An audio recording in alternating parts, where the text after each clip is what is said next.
एक गांव में यूसुफ नाम का एक गरीब मगर बाअखलाक नौजवान रहता था।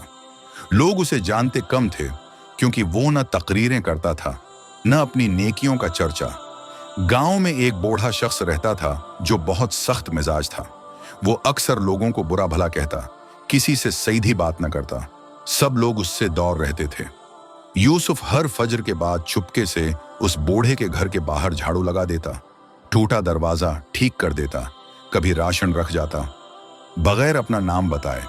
बूढ़ा हैरान था, ये कौन है जो मेरे साथ अच्छा करता है जबकि मैं सबके साथ बुरा हूं। एक दिन शदीद बारिश में बूढ़ा गिर पड़ा। सब लोग गुजर गए, कोई ना रका। यूसुफ दौड़ा, उसे सहारा दिया, कपड़े बदलवाए, दवा लाया। बूढ़े की आंखों से आंसू बहने लगे। बेटा, तुम क्यों मेरे साथ इतना अच्छा करते हो? यूसुफ मुस्कुराया और बोला, उस लिए नहीं कि आप कैसे हैं, बल्कि इसलिए कि अल्लाह कैसे है। बूढ़ा कांप गया। उसने पहली बार सजदा किया और कहा, या अल्लाह, जिस बंदे ने मुझे इंसानियत सिखाई, मुझे भी वैसा बना दे। इसी दिन के बाद बूढ़ा बदल गया और यूसुफ वो फिर भी खामोशी से नेकी करता रहा।